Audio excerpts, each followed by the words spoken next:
Hi FlossTube, it's Jen. This is my third video. It's been about 2.5 weeks since I last recorded, and I was hoping to be able to record more often, but I haven't had as much progress as I would like. So for right now, until I find some more time to stitch, I will probably do like 2 updates a month, maybe mid-month and at the end of the month.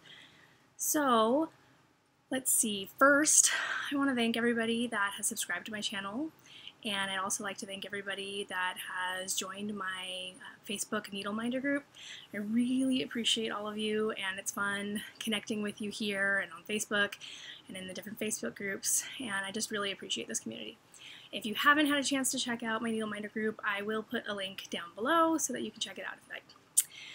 So first, so I haven't been stitching a lot, but I have been dyeing fabric for cross stitch, and it's been a lot of fun. So I'm going to show you a couple pieces that I did. My first time dyeing, I did these pretty aqua fabrics. I did an even weave 28 count Monaco and a 14 count Aida, and this is the same dye bath, and they look the same on the camera, but the Aida came out a little bit brighter, and the Monaco cloth came out, like, it's still bright and it's still very aqua, but it's a little bit more subdued compared to the Aida, but both of them are super pretty. And I'm planning to use this, and I haven't really decided which one yet. I'm probably going to go with the Monaco cloth. I'm using this for Brooks Books Advent Animals. And I got the idea to dye my own fabric, and this particular color too, from Stephanie from Lindy Stitches. And we swapped a couple of messages, and I got some info on how she dyed hers, and then I figured I'd give it a try. So this is my first time dyeing, and I really love the results. So with this one, I just did it in a big pot on the stove, a pot that I'm not going to be cooking food in because it's too giant, and so now it's like my dye pot.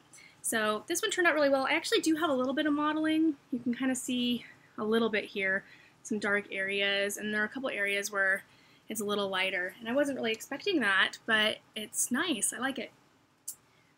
The other batch I did early on, I did another set with Monaco cloth and with Aida, and these aren't ironed yet, mostly because I'm not sure if I like them yet. I'm still trying to, I don't know, figure out if this will work for me. And my intention with these was to kind of make a chalkboard color.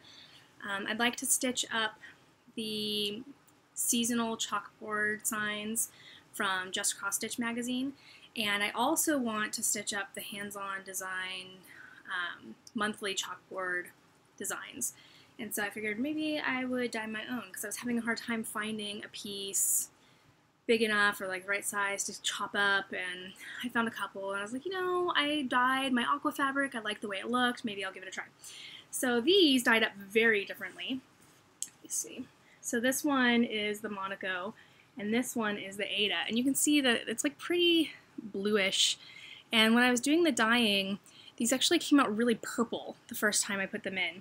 And I did the same thing as I did with the aqua, where I used the pot on the stove, and I had to do it a couple of times. And one thing that I think really helped actually achieve this color instead of just have a purple look was using the Rit dye, the like color fixer, I don't remember what they call it. And so after I dyed it, I put it in that and soaked it, and then when I put it back in the dye bath, I actually got a gray color. So this one I think is a little more purple. It doesn't actually look as purple as this looks in real life, but I think in certain light it does still kind of look purple, so I'm not sure if I like this. This one just kind of looks gray. So I might go ahead and use this, or I might try to dye it again. I'm not sure, but I don't know. It was fun doing those. Then recently I decided I wanted to do the Lakeside Needlework Fantasy Stitch Along, and I wasn't going to have time to order fabric for that, and so I wanted to dye some more fabric. And this time I did low water immersion technique, and I came up with some really cool fabrics.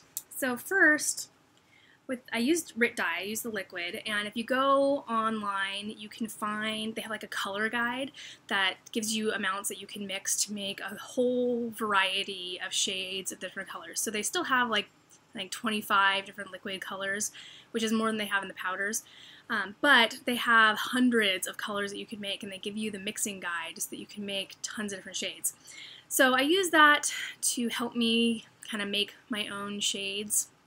And I found a couple of fabrics online that I used as inspiration for the colors that I was hoping for in my fabric. And one thing that I learned was if you want more muted colors or kind of like a pastel, you have to really water down the dye bath or the dye amounts. But my first piece of fabric is not going to work for the stitch along, but it's so pretty. I'm really proud of it. Look at that. I have no idea what I will use this for, but I love it. This is the Monaco cloth.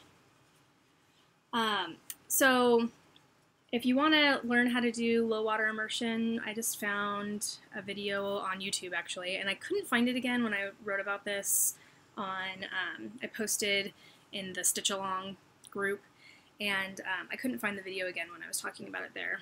But with this one, so I have kind of like aquas. I used a dark blue, purple, and then pink. And so what you do is you just kind of scrunch this up and put it into a small container, and then you put the dye in different spots on the fabric, and then in the end you have enough liquid so it's just barely covering the fabric, and you get this really pretty modeling. And then depending like if you move it or like how scrunched and tight it is, that shows like how much like white there still is. So this started out as white, and the parts that are really white, those were like really deep in the scrunches.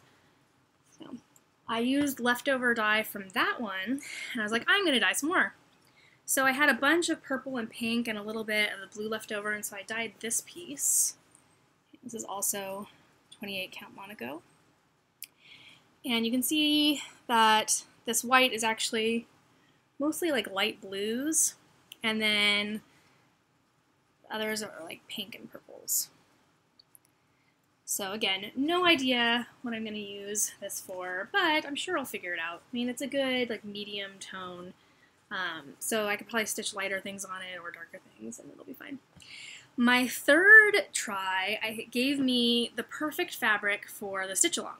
And so I was using the purple and pink kind of aqua colors because those are the colors that are in the border. And I know a lot of people say like stay away from those colors because they won't pop, but that's why I was kind of trying to get a more like pale coloring so that the threads will still show up. So this is, let me see which way is the front. Do it this way. This is what I came up with, and these haven't been ironed either, only because I haven't had time. And so I have, the fabric is mostly light blue, and this is actually an aqua, even though it doesn't look aqua, it's just so watered down that it looks bluish instead. And then little bits of pink and purple throughout. So this is what I was ultimately going for, and like I said, I had to really water it down to get this kind of pale shade. So I'm really excited about this, and I'm definitely going to be dyeing more fabric. I have bolts of the 28 count Monaco cloth and 14 count Aida, and I think I prefer stitching on even weave just because, I don't know, it looks nicer to me. So I'll probably have to get myself another bolt so that I have more fabric to dye. After the first one that I dyed, I had a bunch of the like darker dye left, and so I had some skeins of white embroidery floss, and so I gave it a shot to dye some embroidery floss too. And I did a couple of skeins of each of these just so I would have enough in case I wanted to stitch something up. And so I did one that was blues and pinks. Did purple and pink. This one is purple and blue. This one was the dark blue and pink, and you can see that in some of the areas it blended, making it a little purple. This is really pretty. And the last one I did is the dark blue and the aqua. You can see this being like water or something for like a mermaid, I don't know. It's really pretty though. So that will definitely be something I do again. Dyeing the floss seemed to be a lot easier. It's a little easier to get the results that you want too, because you're putting the floss down and then picking where you want the colors to go. And so, yeah, I feel like it's just easier to get a more intentional color that way. But that was my fun. So for stitching, one thing that I did recently was I stitched up this little firework. I know it's not cross-stitch, don't hate me. This is a free embroidery pattern by Molly Johansson from Wild Olive. She actually writes articles for embroidery.about.com, and this was a new one that she just put up. And I used my hand-dyed floss. I used the one that is blue and pink. If I had thought ahead, I could have done red and blue so that it would be more like a red, white, and blue. After stitching it up, I kind of wished that I had done it on a darker fabric so that it would pop more, but I like this. I will probably paint the hoop. I showed one of my painted hoops, I think, in my first video. So with this one, I'm thinking I might do like a turquoisey color, and then I have some paint that is like similar turquoisey blue sparkles or glitter, and so I'll probably go over that with some glitter. But yeah, so that's what the hand-dyed looks like. Pretty. For my cross-stitch projects, I only worked on one of my monthly stitch-alongs. I was hoping to get caught up for June on both Once Upon a Time and on my Zodiac sampler, but I only got to Once Upon a Time, and I didn't even finish it, but it's still in the frame here. I discovered, after I started stitching, I thought I was completely done with May, but then I realized I hadn't done the gold coins, I hadn't done the magic bean, and I hadn't done the bird, or the gold in the little pot here. So I had to finish all of those before I could start on June. So I did that, and then for June, this is how far I got. I was really hoping to finish it last night, but I just could not stay awake long enough to do it. And then for Stitch Mania's Color a Day, we did Pretty in Pink for June, and so I did the pink from June, July, August, and September. So there wasn't really a lot of pink in these designs. So I have to keep working on that. Okay, so no progress on my Zodiac sampler, so I didn't even pull it out. I told you guys last time that I wanted to start alphabet learning by Soda Stitch, and I did. There was a weekend stitch along in the Soda Stitching Designs Facebook group, and I told myself I'm going to start this project. I don't care if I only get a tiny bit done. The hardest part for me sometimes is just getting started. Like, I do all the planning, I get really excited, and then I keep putting off starting. So I started it. So I started with the little octopus that's in the middle. I told you guys before that I was planning on leaving the letters off the bottom. So now my octopus is right in the middle. So that's the beginning of him. And I figure I'll just pull this one out when I want a little bit of satisfaction. The little motifs are small, so I'm just thinking that I might be able to do little bits at a time. I might take this one with me too when we visit my parents this weekend. I might possibly be able to get some stitching time in, I'm not sure. And this is my unicorn pooping rainbows needleminder. I know some other shops have that one too, but yeah, I like it. It makes me giggle. I don't know. Let's see. So I think that's all I worked on. I did a lot of planning for some new projects. So I don't know. Like, why are we addicted to planning? Why are we addicted to starting new projects? I mean, it's fun to do the stitching, but planning is so much fun too. I gotta stop planning. I just gotta stitch more. So my plans for July are just to do as much as I can. So I want to finish up June and possibly July on my monthly stitch-alongs if possible. I want to do a little bit more on my alphabet learning, and I'm going to get started on the fantasy stitch-along. So I have my fabric that I dyed. I'll show you my haul in a bit, but I have all the floss for it, And I have the frames and border pattern that just came out yesterday. And I'm really excited to start it, but I don't know where I'm going to find the time to do all of this. And I know that's probably a common problem for stitchers. And then I also found another pattern. Can I switch to Kit? Sure. Okay. Okay. So I also found another pattern. I was looking through the World of Cross Stitching magazine for June of 2016, and I just found a pattern that made me giggle. I was working out with my husband downstairs, and I was doing one of my set breaks, and I'm flipping through, and I came across this fairy tale game board pattern. And so you stitch it up and then you frame it and then you can use it as an actual game board. I would show you a picture, but I don't have one printed out, and it's on my iPad, but you can't really see it if I put it on the screen. So if I can figure out how to edit a video, I'll put an image of that in here, and then I'll probably also add in one for the Fantasy Stitch Along in case you haven't seen it yet. There's a Facebook group too you can join. I'll put a link to that. But so this game board, I see it and I'm like, oh my gosh, this is so cute. And my husband was like, oh, what'd you find? And so I show him and he goes, oh yeah, that's cute.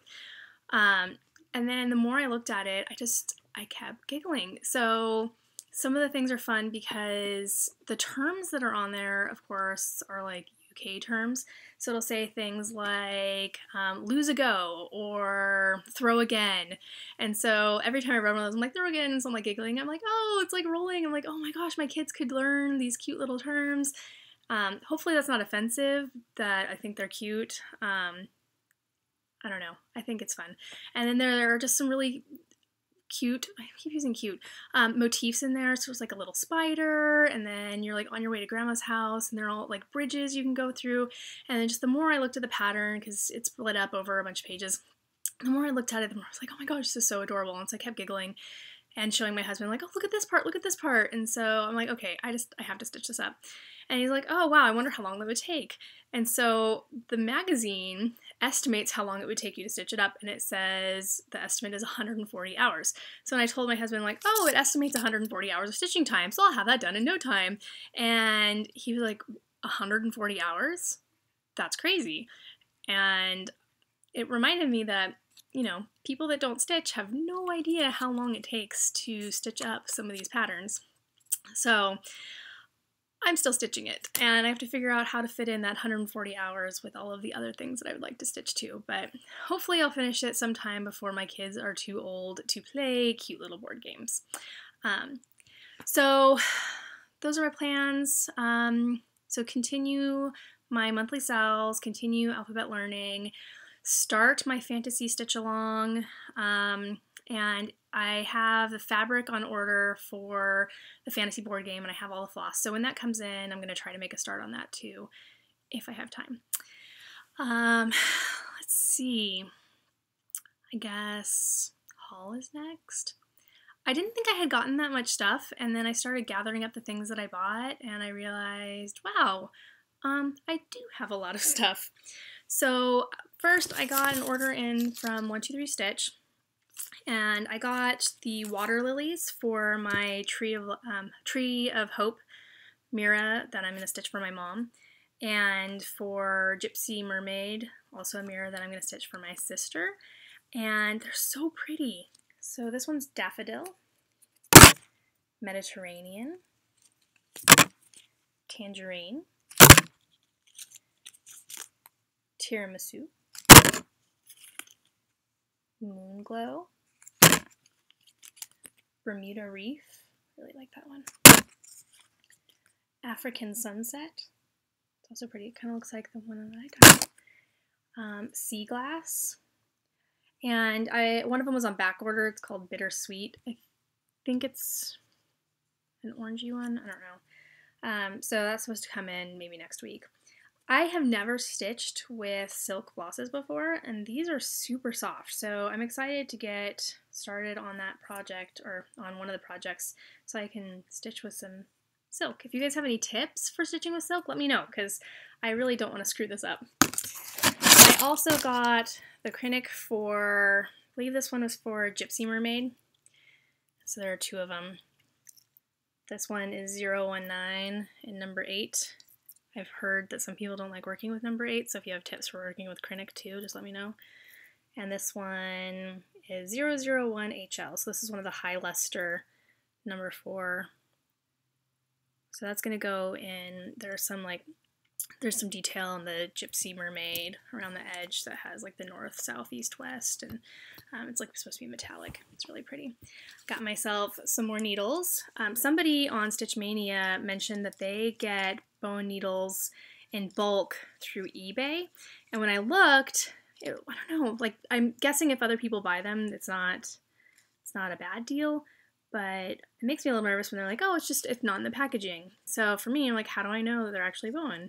So I might try it out so I can compare needles, and if it seems like they're legit, maybe I'll start getting my needles through eBay. We'll see. Last up here, I guess it's not last for my haul, I don't know why I'm saying that, I got some Sulky Sliver. And I know people like to use this for gridding. I have never actually gridded anything. I don't know if I ever will, but I was already at Joann and I had a coupon that I wasn't going to use on other stuff because it was already on sale. So I figured I would give it a try, or get it so that if I decided to grid something, I would already have it. And my son got to pick the color. Red is his favorite color. It's also my favorite color. So hopefully this will be useful at some point. For anybody that's looking for it, Joann in the regular like sewing thread area. I took advantage of the Joann coupon for DMC for $4.99 yesterday, and I got a ton of floss. So this is all the floss that I need to organize. This is floss for the Mira Tree of Hope, for the Fantasy Stitch Along, through, I always forget the name of it. I don't know, I'll link it. And for the Fantasy Game Board. So lots of floss. I got through Amazon some Q-Snap clamp replacements because they just start to loosen up after a while. And this is a really good deal. I don't think that this deal is there anymore. I think I got the last one. But these are for the 11-inch frames. And I use that for my lap stand. So these ones are my old clamps, and they're not very tight. I'm actually putting some paper towels in there to help, and then also to protect. But so I have some new clamps. So it's always fun to have new clamps. I got some Stardust Ada. Never worked with this before, but I was thinking it might be fun to use for some Christmas ornaments. So got a little bling for my ornaments. And through Amazon, oh no, actually I think I got these through Joann. I got 2 more floss boxes. I already have a bunch going, but I have multiples of a bunch of the threads, and I'm still planning to just put everything on bobbins instead of having like a second stash of things that are not bobbinated. It'll just be easier for me to have everything in one place. So I got a couple more boxes. Plus, I also now am planning to dye a bunch of my own floss. I have some floss from Mo Sale, and I also have some new floss that I'll show you in a second that I got from the Dyed Panda. So I'm thinking that I'll have one box that's just some hand-dyed flosses. So speaking of the Dyed Panda, Kellyanne, she's Kellyanne86, I think, on Instagram, and then she just started her own Facebook group where she is selling hand-dyed floss and hand-dyed fabrics. And I got some of her hand-dyed floss. So these are just kind of rainbow colors. And I guess it's color number 1. Yeah. And I think this one's just called Dyed Panda. So that she has a little name on there. But yeah, so they're really pretty. I just got them today, so I haven't had a chance to stitch with them yet, but they're fun colors. Can't wait to stitch something with that. So I think that's it. Thanks for sticking out until the very end. Sorry if you don't like haul. Like I said, I had a lot more than I thought I was going to have. So those are my plans. Really hoping I can just get a lot more stitching done. I anticipate doing updates every 2 weeks or twice a month. So my next update will probably be mid-July, and hopefully I'll have a lot to show you. Until then, happy stitching.